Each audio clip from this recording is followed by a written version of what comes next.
meditation and prayer class. What we've been learning in recent weeks, you'll find that we've been learning to read Hebrew, to understand Hebrew, and to meditate Hebrew based on Chabad Hasidic philosophy.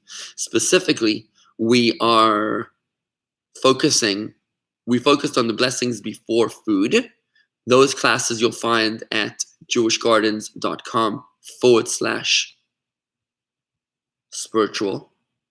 That's jewishgardens.com/spiritual. You'll find all of the classes on meditation and prayer for mindful eating. And now we are in the middle of the prayer of the Shema. Shema is the most important prayer, the most famous prayer of the Jewish people. And our goal is that by the time we're finished this quarantine, instead of you emerging from this quarantine as clueless about Hebrew as you were when you entered this quarantine, we are making lemonade out of lemons by taking advantage of this time and making sure that we can actually become familiar with Hebrew. Yes, we can. Hebrew can become your second language or third language. You can become comfortable with it. Our strategy is 100 Hebrew words that you use on flashcards. You flash the cards, you write the Hebrew on the one side, the English translation on the other, and you flash through the cards on a regular basis. If you do this, my friends, you will surprise yourself, even at your age. Yes, you can. You will learn Hebrew.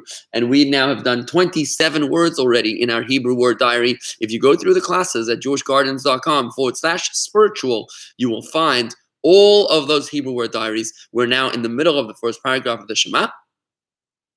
I have been asked about where to find this verse. So I'm going to show it to you on the screen.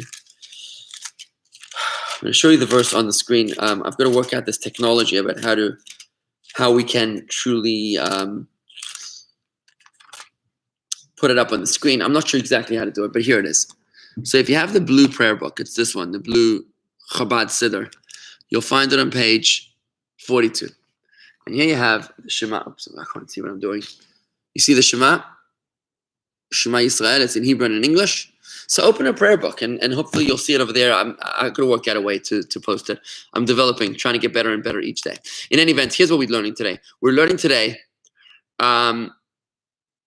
what's it, Mickey Rabbi, you should mention it's 8:30-ish, not 8:30 on the dot. Yes, there you go. My lawyer is defending me. Thank you, Mickey. Marilyn, shalom, great to have you, Susan's sister. And Henny, thank you for your comments. Good. So we're learning about meditation and prayer. The next word that we're learning is, we're up to the third sentence of the Shema. I'm going to spend just a few short minutes on this.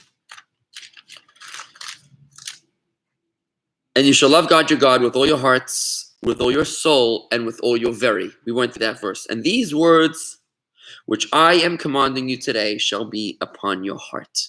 That's the middle of the sentence. We're in the middle of that sentence. And these words shall be asher, that anochi, I. Now, last lesson I spoke to you about the meaning of the word anochi.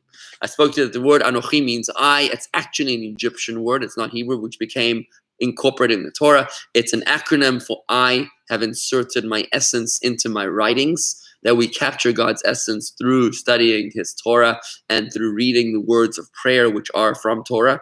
And therefore, it's a profound meditation when you say the word Anochi, that you're capturing God's essence. That was last class. But today we're moving to the next word, Mitzvahs. What a beautiful, fundamental word we're coming across today. This word is so incredibly important. You've heard this word a million times, but you might not have ever understood its true meaning. And this word will truly transform your Jewish experience, your entire relationship with God. You may have heard the concept from me before, but not in the context of Hebrew reading. So that's why I'm going to give it a little bit more of a focus. The first letter of the root here is, the word is mitzvah. Mitzvah is the word. What does the word mitzvah actually mean? So here's the word, the root of the word. Every word in Hebrew has a root. Sometimes it's a 3-letter root. Mostly it's a 3-letter root. And sometimes it is a 2-letter root. In this case, it's a 2-letter root. The root is tzav. Starts with a tzaddik and a vav. Now the letter tzaddik looks like a twisted pretzel, not to be confused with the letter ayin, which looks quite similar. The letter ayin here looks very similar to the tzaddik. This is the ayin and this is the tzaddik. Okay, the ayin looks more like a silent pair of eyes looking at you, and the tzaddik is more like a twisted pretzel. You got to really get used to this. And if you haven't done so already, go to the App Store, Google Play Store, and buy the RIIH, Read It in Hebrew app. It will set you back $1.99, but it's well worth the investment to become familiar with the Hebrew letters with a flashcard system in that app, RIIH. So tzaddik looks like a twisted pretzel, and it makes a tz sound, TZ, tz, right? The second letter is the vav, which is very straight and very thin. When you put these very straight, very thin, is for v, right? So it goes from the top of the line to the bottom of the line. It goes just fills up the whole line. It's a vav. So these two letters form the root of the word mitzvah. Tzav means to command. That's what the word tzav means. It means a commandment. It also can mean a, that's normally what it means, right? Normally what it means is to command. And that's why we Jews might have a problem with the mitzvah, because we're like, why is God telling me what to do? Hello, I didn't tell him what to do, so why is he telling me what to do? And some Jews have a problem with that. But on a deeper philosophical level, the word tzav actually comes from the Aramaic root, tzavta, which means together. It means together. That's why at Sevet in Hebrew means a team. So when you are a football team, or if you're a security team, or you're I don't know, whatever kind of team, a catering team, in the back of their shirts, when it says staff in America, in Israel would say Sevet, Tzadik Vav Taf, which spells team, because we're together. And that, my friends, is this word, which starts with a mem. That's how you create the word mitzvah. But this, my friends, is the meaning of the word mitzvah, which really, really means a connection. The true meaning of this word is that God has given us the commandments not because he's a control freak and he wants us to do as I say, or else I'll zap you. That's not what's going on here. The reason that God gives us a mitzvah is because he's giving us an opportunity to connect with him. Think of a powerful person. You have no way of connecting with that powerful person. I don't know, whether it's Bibi Netanyahu or Donald Trump, whether you like them or not, whether it's Elon Musk or the CEO of Apple computers. You have no connection to these people. You can't connect with them. But if they throw you a line and they call you, or they create a rendezvous point, or they make a connection, now you can connect with them. So imagine the King of Kings, the Master of the universe, is giving us an opportunity to connect with him.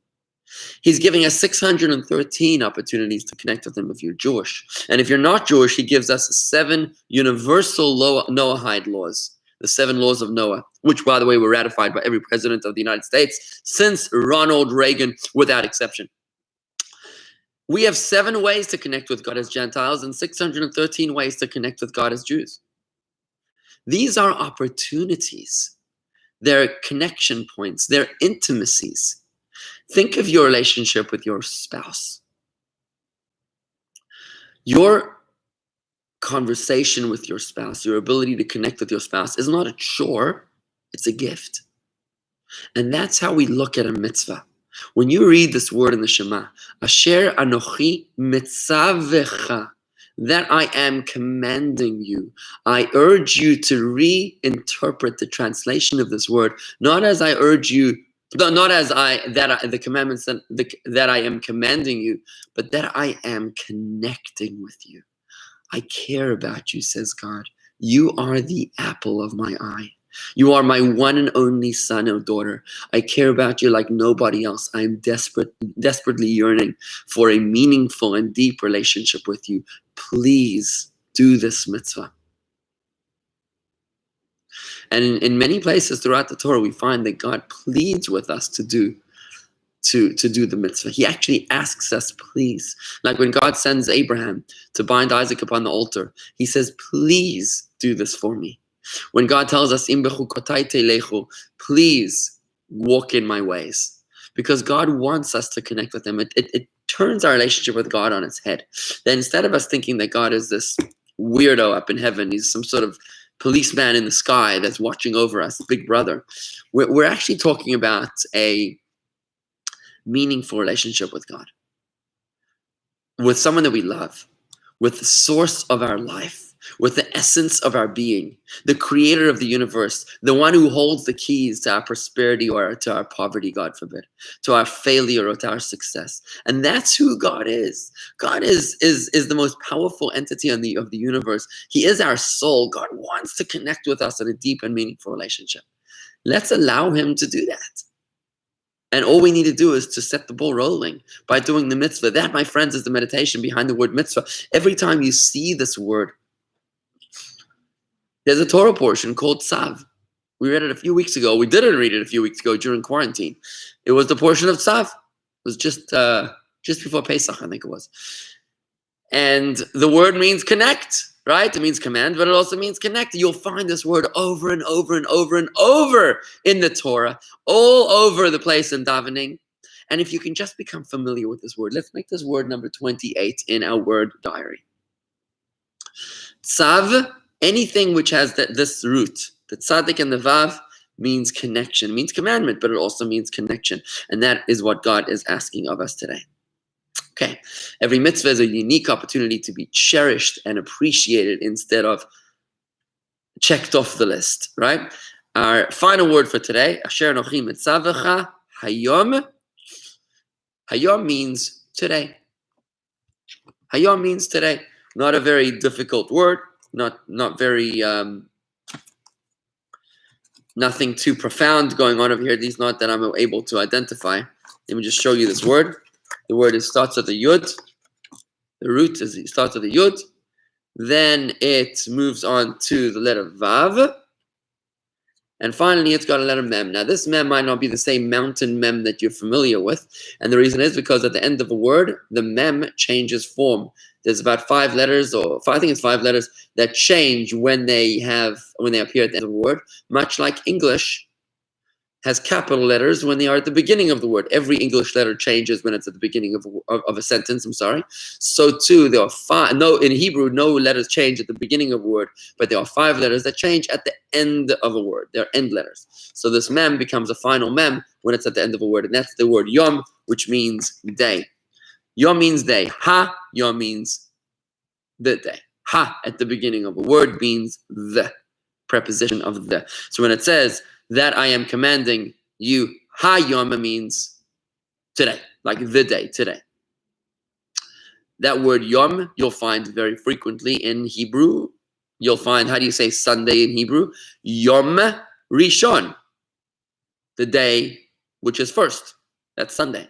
Monday is called Yom Sheni, the second day, and Yom Shlishi, the Tuesday, is the third day, and that's how you keep on going. Yom means day, and then you have Yom Shabbat, which is the Shabbat day, right? You'll find that word coming up all the time.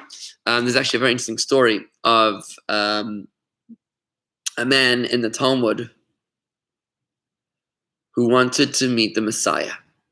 I told my kids the story when we went to Rome. Yes, Elaine, the hey at the beginning of the word does certainly give it emphasis that every day is unique. Good point. So when my family we went to Rome, I told my kids a story from the Talmud that there was a rabbi who wanted to meet Messiah. So he asked God, where can I find the Messiah? And God, I think he asked Elijah. He asked Elijah, where can I find the Messiah? So Elijah told him he's at the gates of Rome. Really? How would I identify him? So Elijah tells them that there's a lot of beggars at the gates of Rome. And all those beggars are covered up in bandages. They're very sick people, like lepers and stuff. So you'll notice that all the beggars take off all of their bandages, they wash them, and they put them back on. But there's one beggar over there who takes off one bandage at a time, washes it, and he puts it back on. And the next one, he washes it, and he puts it back on. That's the Messiah. Why is he doing that? Because he's always ready. He doesn't want to delay a moment if God sends him to redeem the Jewish people, to redeem the world with the coming of the Messiah. He doesn't want to be ready and not ready, caught with his pants down and say, God, hold on, and he get dressed. He wants to be always ready. Fine. So the rabbi goes to Mashiach and he says, I know who you are. When are you coming? He asks the Mashiach. And Mashiach answers him, Hayom. What does Hayom mean? We now know Hayom means today. The guy was super excited. Mashiach is coming today. OMG. Amazing. He runs off and he gets it ready. He's excited for Mashiach. And then, lo and behold, the sun sets. Comes back to the gates of Rome and he says to the beggar, to the Mashiach, he says, you lied to me. You said you were coming today. To which the Mashiach responded, he said, I said to you the first word of the verse. Hayom, today, im bekolo tishma'u, if you hearken to my voice, to his voice, if you listen to the voice of God. So in other words, I'm ready to come today is what he was hinting. If you guys just pull your socks up and get your act together, if you do the right thing, you do what God is asking of you. And that, my friends, is the meaning of the word Hayom. We'll make that word number 29 of our Hebrew word diary. Yom is a very popular word. Yom means day. And with this, we can finish the verse. Look at this. Let's look at this verse now. I'm going to try to point to it. Vehayu advarim ha'eleh, and these words that I'm commanding you, share that. Sorry. V'hayuan will be hadvarim, the words ha'ele, these words. Asher that anochi I mitzavacha hayom am commanding or am connecting with you today. Al levavecha. These are the two last words of the verse. Al levavecha means we now know what al levavecha means because we learned al levavecha in the first verse or the second verse of the Shema. Al means on, like el al. El al means two up. Al means on top. El means two. So el al means two on top, which is a really cool name for an airline, means two up. It's a nice name. Hopefully they'll survive this quarantine. Oh, God almighty. Anyways, Al means on. Levavecha, we've already learned the word levavecha in a previous class means on your heart. It's one of our words in our Hebrew word diary. So El Al means two up.